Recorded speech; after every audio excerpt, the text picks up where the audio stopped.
Hi,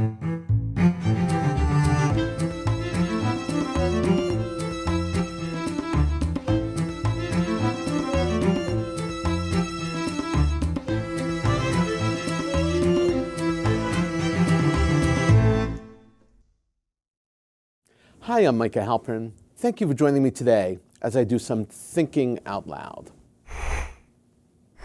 Our first segment is called Background Briefing. The first thing I've been thinking about is responding to ISIS and their terror networks. Europe is doing very little, while at the same time, Russia is cracking down, and even the United States and Israel have decided to recall all their citizens from southern Turkey.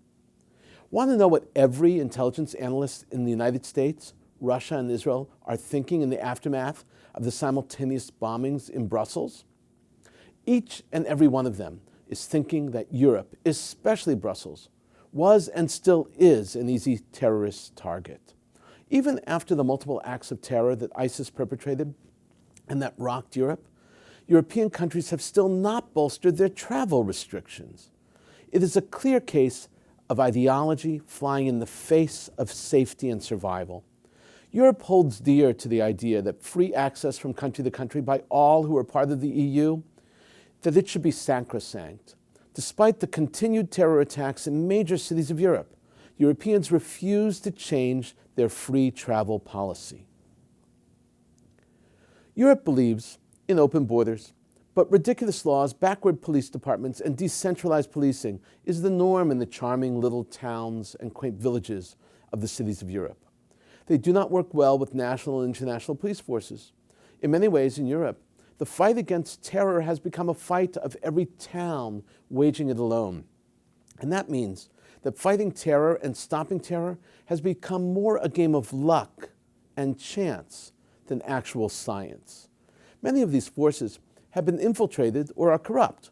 The Mossad and the Shin Bet of Israel, let's say, will not share sensitive intel with the EU. Neither will the FBI or the CIA.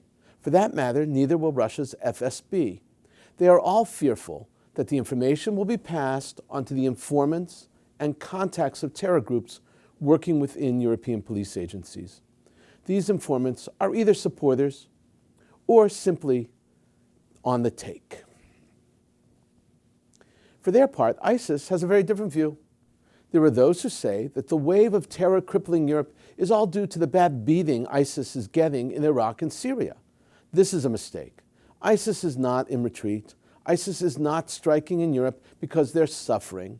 For the last 18 months, ISIS has been repositioning their forces. Libya and Afghanistan have become the new centers of ISIS. And by relocating their forces, ISIS now has not only a stranglehold and control over major parts of North Africa, they are also in charge.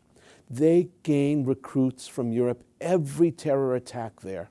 Terror sends a message to join ISIS. Even recently, ISIS was texting Muslim kids in Belgium to, quote, make the right decision. The text called for them to, quote, defend Islam and fight the Westerners, unquote.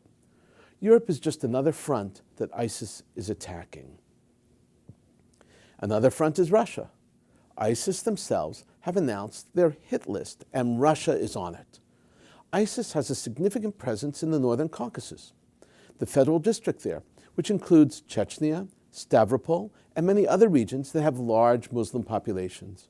Russia believes that ISIS is planning to attack a significant target in a major Russian city. They will be utilizing cells developed from within the Caucasus. The motivation for the attack is obvious. Russia is bombing and attacking in Syria and in Iraq, and their decision, of course, to prop up the Syrian dictator, Bashar Assad. ISIS has learned from their experience, and unfortunately, the hapless Europeans have still not learned.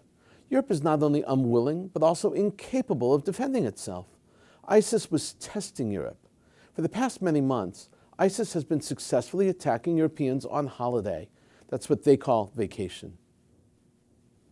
In June 2015, they murdered 39 Brits in the Tunisian resort town of Sousse. The British did not respond.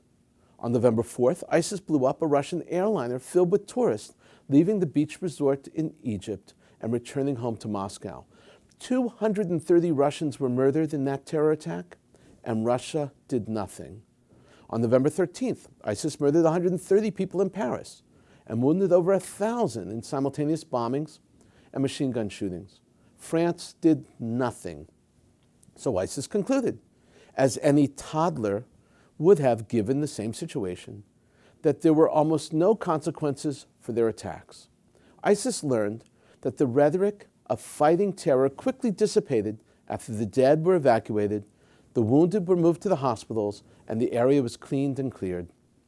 They realized that there's no real infrastructure to handle their attacks and prevent them from perpetrating more.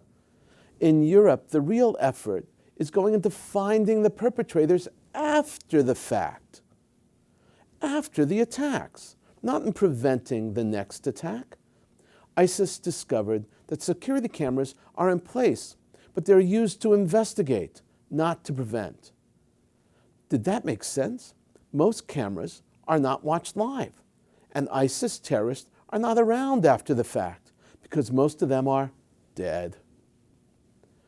And for that reason, ISIS will continue to strike at Europe and even expand into Russia. Brussels was not simply an easy target. It was also a symbol. For ISIS, Brussels is the symbol of the weakness of Europe. It's the seat of the European Union and of NATO. And the very reason for ISIS's success is the failure of those two organizations. The Russians are actively working to stop ISIS. Recently, Russia arrested 20 ISIS recruiters in Moscow. The Russian news agency RIA broke the story. The arrests came as the result of a joint operation between the police and the FSB, the Federal Security Service. Here's a quote from the article. Quote, during a joint operation of the FSB, Federal Security Service, and the police, around 20 people suspected of connections to ISIS, Islamic State, were arrested, unquote. ISIS was recruiting young Muscovites. Many of those arrested for recruiting for terrorist organizations originally came from Uzbekistan, which is a former Soviet republic. There were many things that were confiscated in the operation. The ISIS recruiters had an entire collection of fake IDs, especially fake Turkish driver's licenses. They were clearly forging materials to help the recruits make their way into Turkey and from there into Syria. Russia knows that they are high on the ISIS target list, and the Russians are responding by increasing security and by doing everything they can to try to locate the ISIS organizers that might be planning attacks. Now to the Middle East. Kuwait is deporting 60 Hezbollah members. Their residency permits have been withdrawn because they are members of a terrorist organization. Since last month's decision by the Arab League and the GCC, the Gulf Cooperation Council, to label Hezbollah a terrorist group, member countries have been stepping up their pressure on Hezbollah. The decision by the Arab League and in the GCC was not due to a new vision of the world, nor a recognition of Western concepts of terror. The decision was made because Hezbollah, like Iran, is supporting and defending Assad in Syria. This decision was split straight down the Shiite-Sunni rift. Hezbollah is a Shiite group sponsored by Iran, and Assad is a part of a break-off, the Alawites, from the Shiite tradition. They are pitted against the Sunnis. The GCC is all Sunni, and the Arab League is mostly Sunni. The only voices who voted against the declaration to label Hezbollah a terror organization were Lebanon and Iraq. Once you get your bearings and figure out who is who, it all starts to make sense. Coming up next, points of view. Here's what some important voices have been talking about. First up is a column by the public editor of the New York Times. Her name is Margaret Sullivan. The idea of a public editor is extremely important.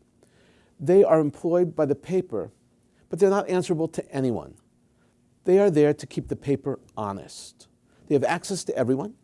Margaret Sullivan is the 5th public editor appointed by the New York Times. The public editor works outside the reporting and editing structure of the newspaper and receives and answers questions or comments from readers and the public, principally about news and other coverage in the Times. Her opinions and conclusions are her own. Sullivan will soon be stepping down as public editor, and she's signed with the Washington Post as a media columnist. Before joining the New York Times, she was the vice president of the Buffalo News.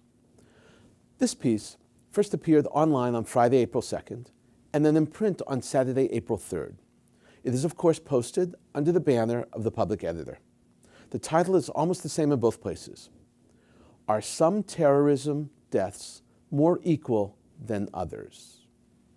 Sullivan responds to a series of questions and emails, as well as relates some conversations that she had with editors and bureau chiefs and writers about this very issue. The upshot is, are certain lives more important than others? Here's how she begins. Kelly Vaughn of Brooklyn, a Times reader, lived in Istanbul for a year, and so has followed the media coverage of the violence in Turkey with great interest. She wrote to me last week after the terrorist attacks in Brussels with concern. I can't help but wonder why the Times is naming the individual victims of the Brussels attacks and profiling at least some of them, when the same was not done, as far as I can find, for the victims in Ankara and Istanbul, she wrote. This was also the case, she noted, in other world cities, whether the violence was in Lebanon, Mali, or Kenya. Ms. Vaughn said she was able to imagine a number of reasons for this discrepancy, some of which feel more legitimate than others. She asked how the Times decides how to cover these similar tragedies in such different ways. I think that's an excellent question, put to Sullivan. This frames the question very well. Why the coverage is so different? It seems that many people were asking this question even in the New York Times itself, because the New York Times produced a video about it. They were asking the broader question about this very issue. Sullivan continues and writes, and last month, the Times produced a video called Forgotten Victims of Terror that asked searching questions about why, for example, the United States government flew its flag at half-mast after Brussels, but not after similar attacks in Turkey, Ivory Coast, and elsewhere. But does the Times itself always tell the stories of terrorist victims with complete fairness? I don't think it does, and neither does the international managing editor, Michael Slackman, who told me in an interview last week that this is a goal the Times strives for, but sometimes fails to accomplish. Great answer, and very honest, Ms. Sullivan. Unfortunately, the answers the public editor gives and the answers the New York Times staffers give are not really on the mark. They say that they try to cover all critical stories, but there are limits to access and limits to their ability to travel, and the bureaus have been cut, and it's dangerous, and they've been expelled from certain areas. Margaret Sullivan ends by quoting Michael Slackman again, the international editor. We need to do a better job of not allowing ourselves to become callous to the human toll of repeated terror attacks, Mr. Slackman said. There is always a human cost, and that cost is the same wherever it happens. Let me give you the real reason the New York Times and other outlets are so biased. Unfortunately, the real reason is what the questioners and the email writers thought. There is a terrible bias. There is a bias about the West. We connect better with Western Europe than to Asia or to Africa or to South America. There is a basic rejection of people who are different. There is a warped sense that Europe is more civilized and a Western society like the United States, and these other places are out of sight and out of mind. The editors actually think that readers cannot connect with victims from these other places. That is sad. Of course, this topic does not deal at all with the bias of the coverage of Israeli Jewish victims versus Palestinian victims, which to many of you, I am certain, is obvious. Second up is a column by Sima Kadmon from the Israeli Hebrew daily paper Yediot Achronot. The name of the newspaper in translation means the latest news. Online, the website is ynet.co.il, and English version is ynetnews.com. It's an excellent tool to see Israel and Israeli news, and the English version is outstanding. Sima Kadmon is a political analyst for Yediot and Ynet. She is a biting personality and perspective, but even when I disagree with her, and I often do, I always find her material interesting. This piece is no exception. The column is entitled, "Is BDS Such a Bad Thing?" and then subtitled, "Op-ed, the boycott movement is greatly feared and hated in Israel, but what does it really look like, and what would its victory really mean for Israel?" This is a critical question that many Israelis are asking. They want to know, how dangerous is BDS? Will it have a real impact or effect on Israel? Here is how she begins. There's a tendency to sometimes adopt the aggressive and erroneous attitude towards BDS, the famous anti-Israel boycott movement. First, we should make it clear that BDS is mostly an American movement with a much smaller representation in Europe, especially in England. Unlike product labeling, it is not led by governments and parliaments, but largely by students, academics, and intellectuals. The movement is supported by famous members of the public, such as Stephen Hawking, Noam Chomsky, many artists, the most maligned of them being Roger Waters, lecturers in academic organizations, labor organizations, national pension funds, and others.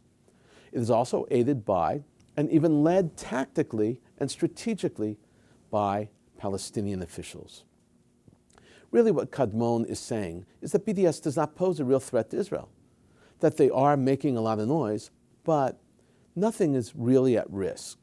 But she wants to change things in Israel, and she wants a solution to the Palestinian-Israeli conflict. She says that maybe the international community should get involved and force Israel to change its policies, like the way the world dealt with Kosovo, because they invaded. She writes, "Another option is what happened in Kosovo. International military forces invade Israel and impose order by force.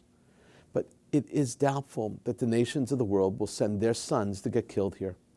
Or, she says, maybe the world should use the model of South Africa and embargo both the Palestinians and the Israelis until they iron out a solution. She writes, and another option is the South African model, total embargo on both sides, Israelis and Palestinians. When people are forced to stand in line for hours to get baby formula, make do with 3 hours of electricity a day, and substitute the paralyzed fighter planes with sticks and stones, maybe a majority on both sides will agree to compromise.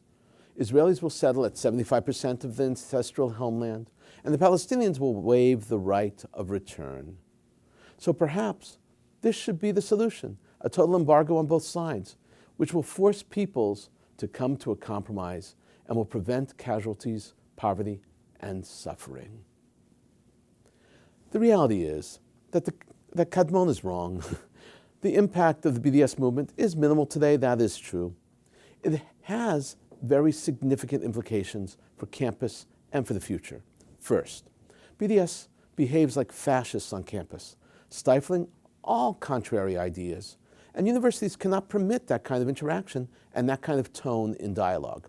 Second, future generations of leaders get their orientation toward world affairs on campus, and they should see and understand the beauty of Israel and her great contributions to the world, and not only be exposed to the bile and hatred of BDS. Coming up, commentary through cartoons, where pictures tell the story. I want to talk about 4 cartoons today. First cartoon is from Kegel Cartoons, and it was drawn and written by Bob Engelhardt. It makes fun of the squabble between the iPhone Apple company and the FBI over hacking the phone used by the San Bernardino terrorists. An Apple guy is walking with the FBI guy. The Apple guy asks the FBI guy, "How did you unlock the terrorist's phone?" The FBI guy answers, "Gave it to a 10-year-old. Now that's funny.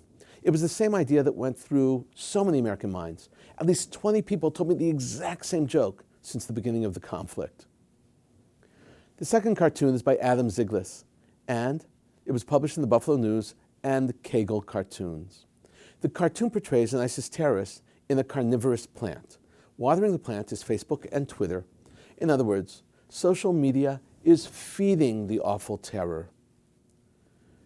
Third cartoon is by John Cole and from the Scranton Times-Tribune. This cartoon also uses the theme of plants. The roots under the earth spell out ISIS, and the ugly leaves have skulls that read sleeper cells. The funniest part of the whole cartoon is the title. It reads, Brussels Sprouts. The idea is that terror and sleeper cells in ISIS are all growing in Brussels and Europe. The final cartoon, for today at least, is by Walt Handelsman. It was published in the New Orleans Advocate and the Tribune News Content Agency. A couple is in the Brussels airport, and they're looking at the arrival board. On the board, under the arrivals list, reads terror, evil, cowardice, inhumanity, shock, horror, resolve, courage. Some of the arrivals are nice things, but unfortunately, most are horrific. In a moment, my own perspective and a few predictions. On March 8th and 9th, Iran test-launched the Shahab-3 and Qadar-1 missiles. The United States, France, Great Britain, and Germany all said that the test launches were a violation of the nuke deal and that sanctions should be reimposed on Iran by the United Nations Security Council. They said that the missiles are, quote, inherently capable of delivering nuclear warheads, unquote. That status means that the test launches violate both the security agreement and Security Council Resolution 2231. Iran claims that these missiles do not and cannot carry nuclear warheads. Iran has a plan. The Security Council met on Friday, April 1st, to discuss the matter. Iran knows that despite the debate in the Security Council, sanctions cannot be imposed and there will not be significant punishment. Here's the comment made by Iran's defense minister, General Hussein Dagan. Quote, I am certain that the Security Council and the United Nations will not respond, as our actions are neither a breach of the Joint Comprehensive Plan of Action, nor are they against Resolution 2231, unquote. Why is he so sure? Because Russia is against imposing new sanctions on Iran. The Russians have been saying for months that they will not tolerate new sanctions against Iran. Russia will veto any move to sanction. They are permanent members of the Security Council, and all permanent members have a veto. Iran has once again found the back door to accomplish exactly what they want. We've been thinking out loud about a lot today. Now that you know what I've been thinking, let me know what you're thinking. Email me at micah@jbstv.org. Tweet me at Micah Halpern. Tell me what you think. Before we end, let me leave you with one piquante piece of information. Did you know that newspapers have an amazing history? And they are now on the brink of extinction. Julius Caesar began the concept of writing and posting and announcing important daily events. He proclaimed it as acta diurna, daily acts. They were carved in metal and in stone and put places. Predating the Romans, in the ancient world, was the herald. A herald got up and announced in the marketplace things that were happening. Originally, he memorized the message, but later the message was written and read. That's why so many newspapers around the world are called heralds. Another common name for a paper is tribune.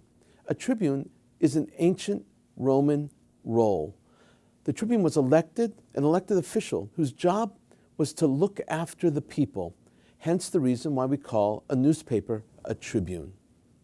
Then the messages were posted on walls as broadsheets, another form of news, as they still are in many parts of the world today. The first newspapers were handwritten, and with the advent of the printing press, everything changed. In 1556, the government of Venice produced a monthly handwritten news sheet. It was sold for 1 gazette, and that is where the word gazette comes from, and now means newspaper. The telegraph, trains, ships, radio, TV, all revolutionized news, but nothing like the changes we see in the new media and the World Wide Web today. In Hebrew, the word for news is chadashot. Chadash is new in Hebrew. Chadashot is the plural of the new news. There is no plural of the word new in English. The idea of news is that it is the most recent and most up-to-date knowledge and info available. Today, that is exactly what we have in the new media online. It's not necessarily accurate, but it is certainly last minute and always changing. Thank you for thinking out loud with me, Micah Halpern. Let's think out loud again next week on JBS.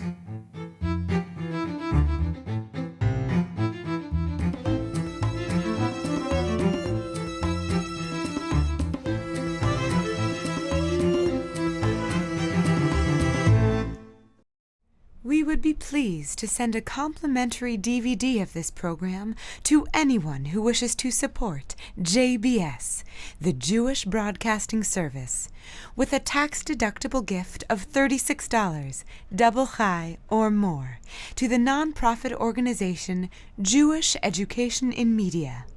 Simply visit the JBS homepage and click on the Donate button to make a donation by PayPal or your credit card.